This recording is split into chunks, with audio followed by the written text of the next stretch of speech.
Halo, balik lagi untuk di 10 menit bagi ilmu barengan nama saya, Ian pastinya.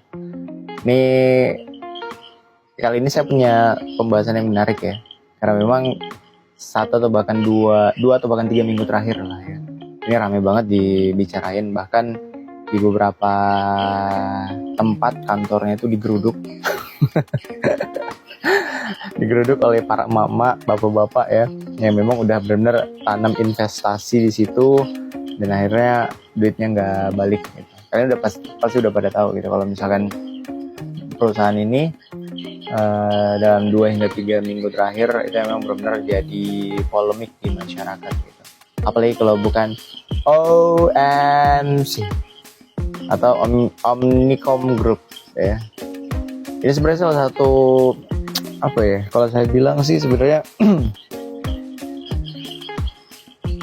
fenomena yang kurang lebih hampir sama dengan skema-skema ala-ala Ponzi oleh Otoritas Jasa Keuangan atau OJK sendiri mengklaim kalau lembaga ini atau perusahaan ini secara aplikasi ataupun website itu nggak terdaftar sebagai penyelenggara sistem elektronik atau PSA di Kementerian Komunikasi dan Digital.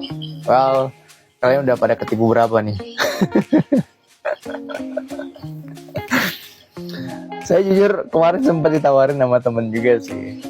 Udah ditawarin, oh mau tidak investasi bla bla bla, tanam duit selang dalam beberapa hari atau bahkan beberapa bulan kau bisa dapat permodalan yang cukup besar gitu.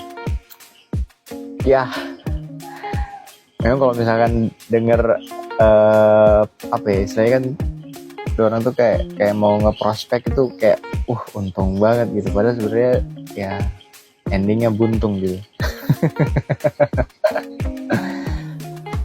Dan alhamdulillah saya nggak gabung waktu itu, dan memang sewaktu kemunculan ini memang banyak pro dan kontranya. Bahkan beberapa pihak mengklaim sudah pernah dapat keuntungan dari skema atau bahkan dari sistem aplikasi OMC ini sendiri, yang memang keberadaannya khusus untuk di Sulawesi atau bahkan di Kota Palu sendiri ramainya ini dalam beberapa bulan terakhir ya. Bahkan di beberapa kantor cabangnya itu udah lumayan banyak di Kota Palu, bahkan bukan hanya di Kota Palu sih, tapi di beberapa wilayah yang ada di Sulawesi Tengah sendiri gitu. Sebelum saya masuk ke detail soal OMC sendiri, yang memang sampai detik ini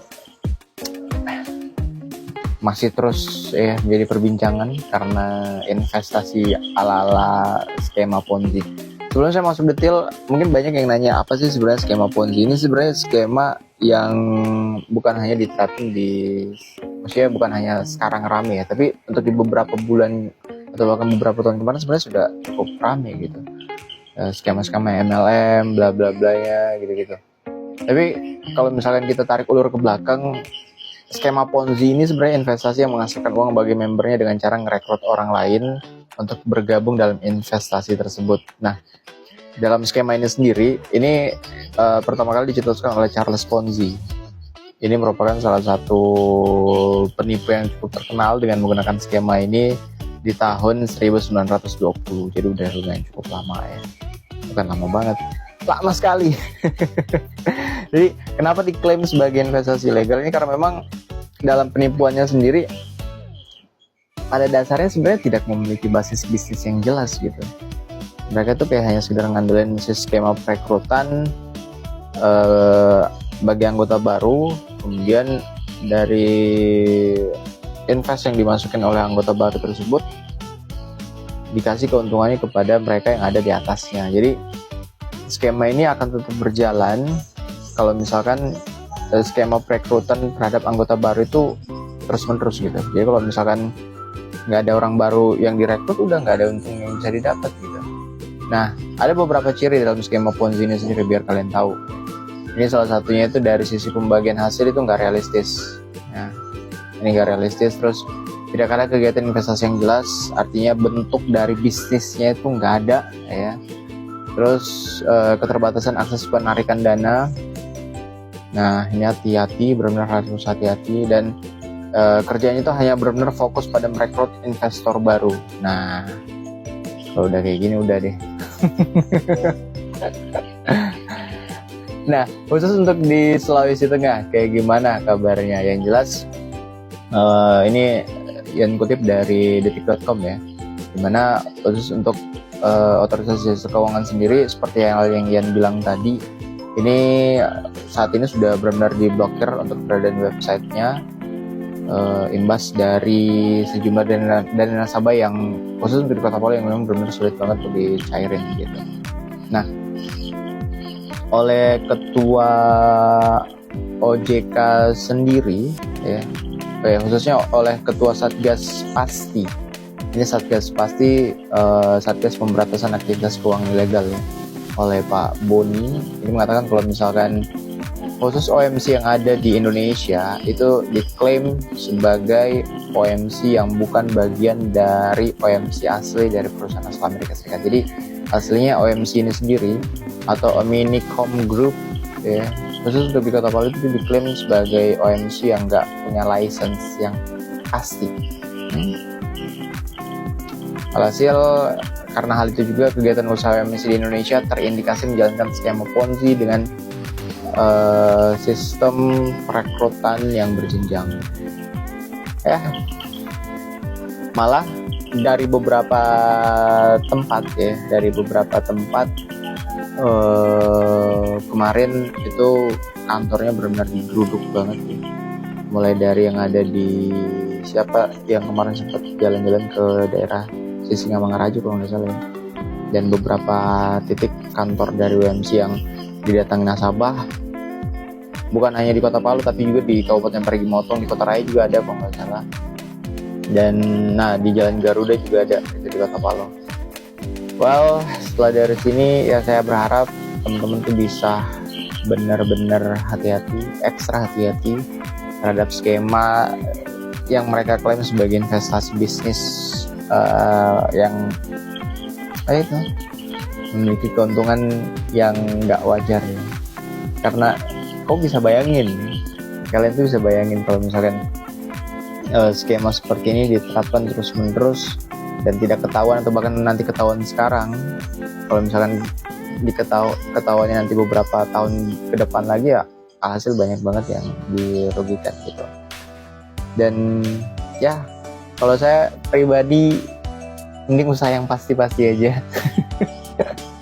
Mending kalian jualan pisang goreng gitu kan, jualan pisang goreng 10.000 udah benar-benar kelihatan tuh untungnya ternyata satu pisang di 2.000 atau bahkan 1.000. Alhasil kalau misalnya kita jual 5 atau bahkan 10 potong pisang goreng, kita bisa dapat di 10 ribuan. Atau bahkan kalian kerja dapat gaji gitu kan, ketimbang terlibat dengan hal-hal seperti ini gitu. Dan ya kalau sudah seperti ini, siapa yang dirugikan kalau bukan diri kita sendiri gitu kan. Ya semoga yang udah dirugikan bisa lebih cooling down ya. Dan ini masih belum ada tindak lanjutnya sih sebenarnya, entah dari pihak kepolisian juga sebenarnya udah confirm kalau akan ada pemeriksaan terhadap pimpinan OMC yang ada di Palu, dan ya semoga bisa berjalan dengan sebagaimana mestinya. Cuma memang kalau berurusan dengan hukum apalagi di negeri ini ya, waduh ruwetnya minta ampun ya. Modal kita nggak balik, keluar duit untuk kesana kemari ya kali ya. Ya wes lah yang jelas, semoga buat kalian yang jadi korban bisa terus belajar terkait soal yang namanya keberadaan investasi yang memang benar-benar investasi yang murni ya, yang memang benar-benar baik begitu. Atau bahkan kalau toh memang kalian mau berwirausaha, mending berwirausaha yang jelas-jelas aja, yang pasti-pasti aja. Ya entah kalian dagang somai kek, dagang martabak kek, atau odading kek apa kek gitu. Yang jelas jangan sampai kejerat sama yang namanya cash seperti ini gitu. Well, ini udah hampir 10 menitan ya, sekitar hampir 20-30 detik lagi mau 10 menit. Saya pengen ngajakin kalian juga yang kepengen gabung rencananya sih Mimin, kalau saya pribadi pengen buat kelas printing ya, tapi nggak tahu deh ini bakal di support apa tidaknya. Kalau menurut kalian kayak gimana, bagus apa tidak kita ngebuat kelas printing, kita buat grup gitu-gitu ya, pengen belajar hal-hal kreatif. Tapi kalau misalkan nggak ada yang dukung ya udah deh. Ya wes, udah hampir 10 menitan, saya pamit ya. Thank you waktunya, thank you partisipasinya, dan thank you buat semua yang udah nonton. See you, bye-bye. Dadah.